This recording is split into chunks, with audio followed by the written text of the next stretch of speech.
Hi guys, welcome to Elite Academy. आज हम start करने वाले एक नया चैप्टर जिसका नाम है structure of atom. Structure of atom एक बहुत ही ज़्यादा फंडामेंटल और बहुत ही ज़्यादा इंपॉर्टेंट चैप्टर है, बिकॉज आगे जाकर जब हम ग्रेड 10th में जाएंगे, 11th में, 12th में, बहुत सारे ऐसे बेसिक कॉन्सेप्ट्स हैं जो इसी चैप्टर में बिल्ड किए जाएंगे। For example, one of the most important of them being mass number, atomic number, valency calculation, number of neutron, number of protons, और इन जनरल एटम का बेसिक स्ट्रक्चर होता कैसे है वो इसी चैप्टर के थ्रू हमें समझ में आएगा। तो अभी तक सबका ये मिसकंसेप्शन था बेस्ड ऑन मतलब डाल्टन की atomic theory and everything else. Dalton ने हमें क्या बताया कि जो एटम होता है वो इंडिविजिबल होता है, राइट? डाल्टन ने बोला कि एटम इंडिविजिबल है। However after Dalton stated this, देखो केमिस्ट्री की फील्ड में हमेशा क्या होता है, एक साइंटिस्ट कुछ प्रपोज करता है and then other scientist also try to verify that result, and while they are on their way to verify that result, अगर वो रिजल्ट वेरीफाई नहीं हो पाता तो on their way towards it they find alternate conclusions कि अच्छा ये होना चाहिए था बट हो तो ये रहा, और based on all of that नई नई थ्योरीज जो है वो हमारे पास आती जाती है। वही हुआ इस पर्टिकुलर केस के अंदर भी।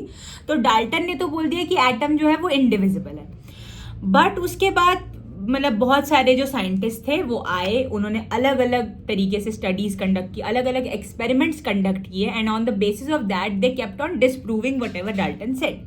बेसिक चीज है जो डाल्टन ने बोली कि एटम जो होता है वो इलेक्ट्रिकली न्यूट्रल है, ये तो बात सही है, ये हर किसी ने मानी भी, किसी भी मॉडल ने इसको डिसप्रूव नहीं किया क्योंकि ये सही बात है।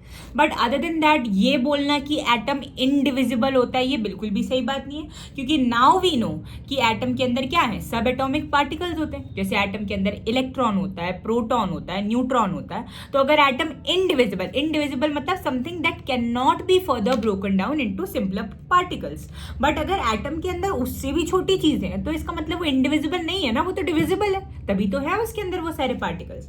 तो डाल्टन ने तो आके ये बोल दिया कि एटम इंडिविजिबल है, बट हमें पता है कि क्या क्या होता है एटम के अंदर, इलेक्ट्रॉन होता है, प्रोटॉन होता है और न्यूट्रॉन होता है। ठीक है, इनसे रिलेटेड जो साइंटिस्ट है वो याद कर लेते हैं एक बार। जो इलेक्ट्रॉन है इनको डिस्कवर किया था जे थॉमसन ने। जो प्रोटॉन है इनको डिस्कवर किया था गोल्डस्टीन ने। गोल्डस्टीन ने बेसिकली एक एक्सपेरिमेंट कंडक्ट किया था जिसके थ्रू उसने क्या देखी थी, कैनल रेज देखी थी।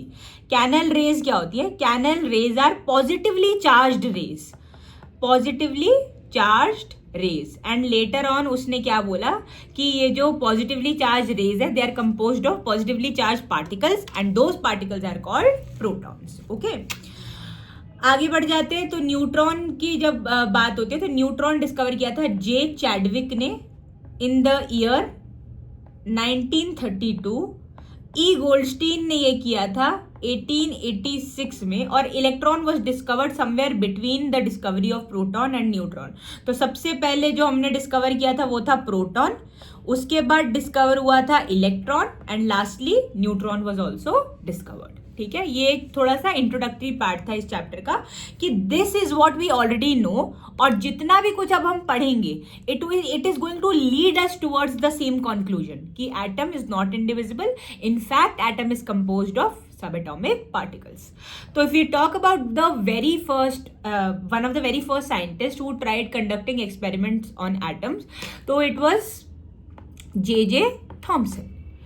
J.J. Thomson gave something that we now call as watermelon model of an atom.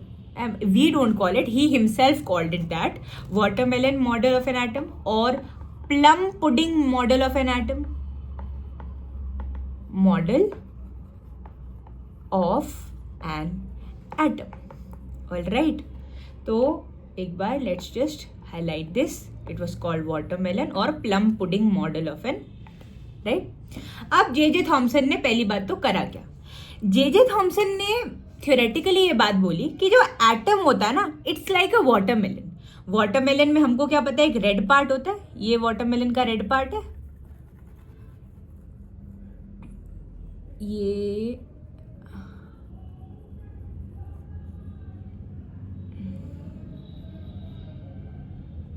Okay, और इसके अंदर जो सीड्स होते हैं, वेट, ये सीड्स होते हैं, ऐसा दिखता है हमारा वाटरमेलन कुछ, तो दिस रेड, ही सेड कि जो एटम है ना वो वाटरमेलन जैसा दिखता है. जो ये रेड वाला पार्ट होता है, द रेड एडिबल पार्ट को उसने कंपेयर किया with positively charge part of an atom. तो रेड एडिबल पार्ट उसने क्या बोला कि भाई रेड एडिबल पार्ट जो होता है वो पॉजिटिवली चार्ज्ड है पूरा. और जो ये सीड्स हैं इस वाटरमेलन के, इनको उसने कंपेयर कर दिया टू इलेक्ट्रॉन्स जो कि क्या होते हैं, नेगेटिवली चार्ज्ड होते हैं. तो थॉमसन ने क्या बोला कि जो एटम का एक मॉडल है ना वो it's almost like a watermelon, where in जो रेड पार्ट होता है वाटरमेलन का, एटम के अंदर भी वैसा एक यूनिफॉर्मली डिस्ट्रीब्यूटेड रेड पार्ट है जिसे हम क्या बोलते हैं कि ये भाई पॉजिटिवली चार्ज है. और जो सीड्स होते हैं that are embedded within the watermelon they are negatively charge. Right, ऐसा उसने बोल दिया.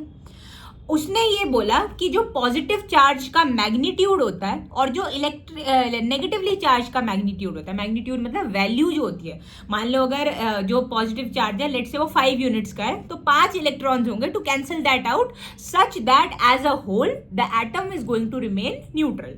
तो अभी तक हम क्या पढ़ रहे हैं, उसने क्या बोला कि negatively charged according to Thomson, negatively charged electrons are distributed within the atom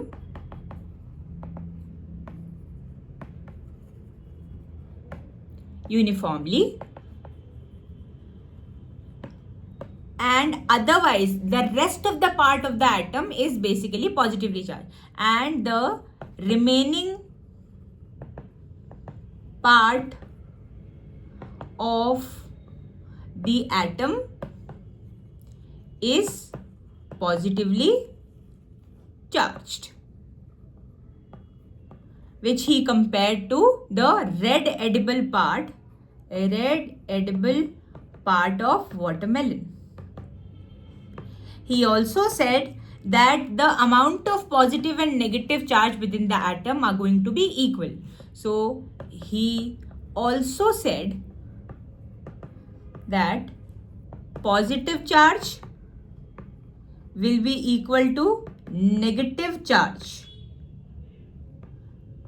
So basically what he was trying to say is that an atom is electrically neutral. This is something that Dalton also said कि atom जो होता है वो electrically neutral होता है. Electrically neutral, clear है. तो एक बार हम, ये थे हमारे थॉमसन जी के कॉन्क्लूजन. एंड आप, I hope you can just tell right now कि ये तो बहुत गलत बातें बोली हैं. नेगेटिवली चार्ज इलेक्ट्रॉन ऐसे तो नहीं प्रेजेंट होते, पूरा एटम तो पॉजिटिवली चार्ज होता ही नहीं है ना. But for at that point of time इतना भी सोचना, even if it was hypothetical ये या फिर थियोरेटिकल, बहुत ज़्यादा बड़ी बात है क्योंकि वो बहुत पुराना टाइम की बात कर रहे हैं हम यहाँ पे.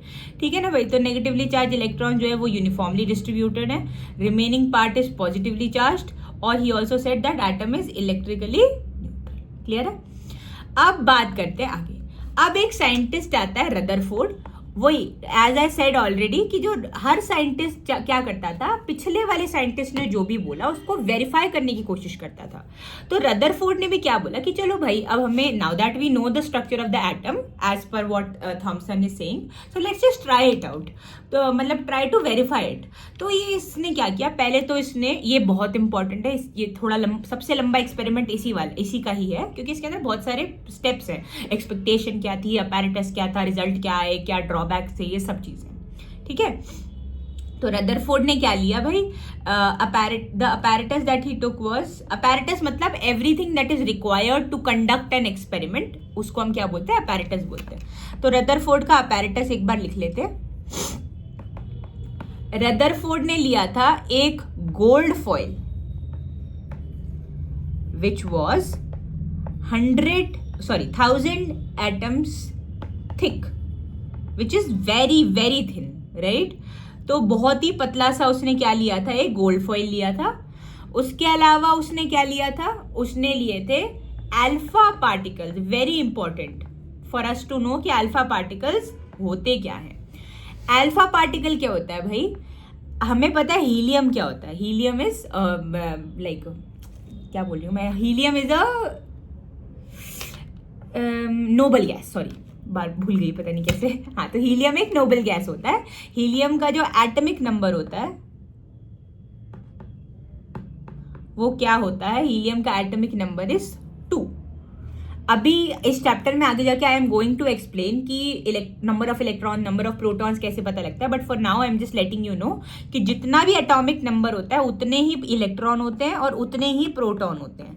तो कितने हैं इसके पास, 2 इलेक्ट्रॉन्स हैं और 2 ही प्रोटॉन्स हैं। तो हम क्या करते हैं, हीलियम के दोनों इलेक्ट्रॉन्स को बाहर निकाल देते हैं, इसमें से बाहर निकाल दिया। तो अब ये एक नेगेटिव चार्ज गया, ये दूसरा नेगेटिव चार्ज गया। तो अब हीलियम के ऊपर अगर 2 नेगेटिव चार्ज गए तो 2 पॉजिटिव स्पेसेस आ गई। तो इसको हम बोलते हैं He2+, ये बोल दिया हमने। इसको बोलते हैं अल्फा पार्टिकल। अल्फा पार्टिकल का मतलब डबली चार्ज्ड हीलियम एटम। ओके, अब एक बार रीजनिंग समझते हैं कि इसने ये जो भी चीजें ली हैं वो क्यों ली हैं। ठीक है, तो उसने गोल्ड फॉइल क्यों लिया, क्योंकि gold is a very malleable metal. Malleable का मतलब क्या होता है, मैलिएबल का मतलब something that can be converted into thin sheets. तो जो गोल्ड होता है it is one of the most malleable metals that we have, इसीलिए उसने गोल्ड को चूज किया। क्यों मैलिएबिलिटी क्यों चाहिए, बहुत पतली शीट क्यों चाहिए, क्योंकि आइडियली रदरफोर्ड का जो सोच थी वो ये थी कि वो अल्फा पार्टिकल्स को लेगा और जैसे मान लो ये मैंने गोल्ड फॉइल रखा है, ये मेरा गोल्ड फॉइल है, और इस पे अल्फा पार्टिकल को बोम्बार्ड कराएगा। बोम्बार्ड मतलब लाइक बहुत ज्यादा रैपिड स्पीड में इनको उसकी तरफ फेंकेगा, लाइक उनको जाने देगा। तो ये हीलियम की जो ये एक गैस सी होती है, गैस में क्या है, अल्फा पार्टिकल्स रहेंगे और वो गैस जाएगी and those particles are going to get bombarded on the gold foil. This is the gold foil. और गोल्ड फॉइल को बहुत ज्यादा थिन क्यों होना चाहिए, ताकि एटम्स जो हैं उनका रास्ता ना ब्लॉक हो, राइट। अब जैसे हम अल्फा पार्टिकल को फेंक रहे हैं तो उसका रास्ता ना ब्लॉक हो, अगर बहुत मोटा होगा तो वो रुक जाएंगे, उसका जो स्पीड है वो साइड हो जाएगा, मतलब वो डिविएट हो सकता है बाय एनी चांस। तो ही डिड नॉट वांट कि जो गोल्ड का फॉइल हम ले रहे हैं, जो भी हम मेटल ले रहे हैं, वो इंटरफेयर करे with whatever was going to happen between the alpha particles and the atoms that were present within the gold foil. ठीक है भाई, तो अब रीजनिंग समझ लेते हैं कि अल्फा पार्टिकल क्यों लिए गए थे। हाँ, अल्फा पार्टिकल समझते हैं अब। He wanted to take alpha particles because इसने क्या करा, उनके 2 इलेक्ट्रॉन भी निकाल लिए। तो 2 इलेक्ट्रॉन निकाल के ही तो डबली चार्ज हीलियम एटम बन रहा है। अब इलेक्ट्रॉन में कुछ वजन होता है, उसने इलेक्ट्रॉन भी उसका निकाल दिया ताकि जो वो है एटम है वो बहुत ज्यादा लाइट हो जाए और जब वो भागे, मतलब उसको बोम्बार्ड किया जाए तो बहुत तेज स्पीड में गोल्ड फॉइल से जाकर के टकरा सके। तो he chose alpha particles because they have a light mass, जिसकी वजह से उनकी स्पीड क्या होगी, बहुत ज्यादा होगी, जिसकी वजह से उनकी काइनेटिक एनर्जी भी ज्यादा होगी ताकि वो जल्दी से बोम्बार्ड कर पाएंगे ढंग से। और गोल्ड फॉइल को इसलिए चूज किया क्योंकि he wanted a very thin layer or a membrane of sorts which should not interfere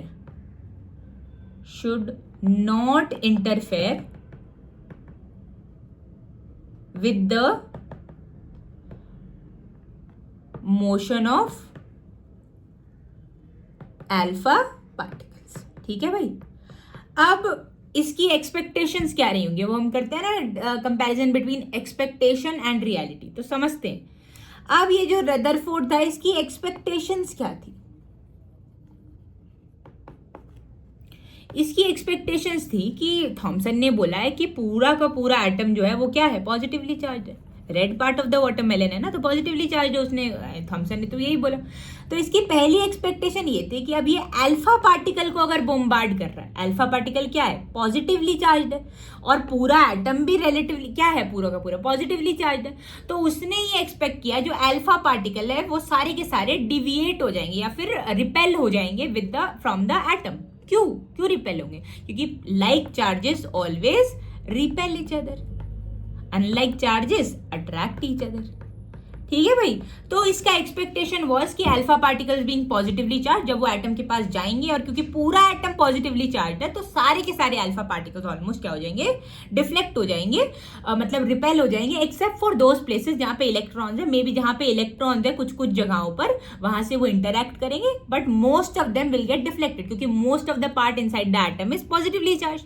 ठीक है, कोई गलत बात नहीं सोच रहा है, वो बिल्कुल लॉजिकल तरीके से सोच रहा है। तो इसकी एक्सपेक्टेशन वॉज कि most of the alpha particles will get deflected since most part of the atom is positively charged। ये तो थी इसकी एक्सपेक्टेशन। आज की क्लास में हमने क्या क्या सीख लिया अभी तक? डाल्टन ने आके बोला एटम इंडिविजिबल है, हमें बाद में पता चल गया कि एटम इंडिविजिबल नहीं है। इनफैक्ट जो एटम है उसके अंदर इलेक्ट्रॉन है, प्रोटॉन है, न्यूट्रॉन है, बहुत सारी चीजें हैं। ठीक है भाई। उसके बाद कुछ साइंटिस्ट आए जिन्होंने आ करके डाल्टन की बात को प्रूव करने की कोशिश की, and on the other hand they ended up proving otherwise कि डाल्टन की बात तो सही थी ही नहीं, एटम इंडिविजिबल था ही नहीं। तो सबसे पहले आए थॉमसन ने plum pudding model of an atom दिया, जिसे watermelon model of an atom भी बोलते हैं, जिसमें उसने बोला कि इलेक्ट्रॉन जो है वो यूनिफॉर्मली स्पेस्ड है with in the mass of the atom, और जो entire mass of like the entire atom is basically what, positively charged. फिर आया रदरफोर्ड ने क्या लिया, एक अपैरेटस लिया जिसके अंदर उसने एक गोल्ड फॉइल लिया which was very thin, and then he also took alpha particles which are doubly charged helium atoms. And what he was going to do was, उसने सोचा कि मैं अल्फा पार्टिकल्स को बहुत तेज स्पीड से बोम्बार्ड करवाऊंगा गोल्ड फॉइल के ऊपर, और basically he wanted to just verify whatever Thomson said, क्योंकि थॉमसन के हिसाब से क्या था कि पूरा का पूरा एटम जो है वो पॉजिटिवली चार्ज है और यूनिफॉर्मली स्पेस्ड कुछ इलेक्ट्रॉन्स भी हैं with in the atom just like the seeds of a watermelon. तो ये जो रदरफोर्ड था, इसके एक्सपेरिमेंट के दौरान एक्सपेक्टेशन ये थी कि क्योंकि मैंने पॉजिटिव चार्ज ही लिया है फॉर कंडक्टिंग द एक्सपेरिमेंट, तो ऑब्वियसली क्योंकि पूरा एटम जो है वो पॉजिटिव है, ये भी पॉजिटिव है, तो पॉजिटिव तो रिपेल करेंगे ना। तो उसका एक्सपेक्टेशन ये था कि almost all the particles will get deflected by the atom, but जो हुआ it was not according to his expectations. Now in the next class हम समझेंगे that when Rutherford actually conducted the experiment तो हुआ क्या। Till then, please make sure to revise whatever we have covered so far. This is a very important chapter, so make sure you guys keep on studying it, and obviously reading this chapter is also very important from the NCERT textbook because it's fairly very theoretical as well and very easy also. Okay, bye bye.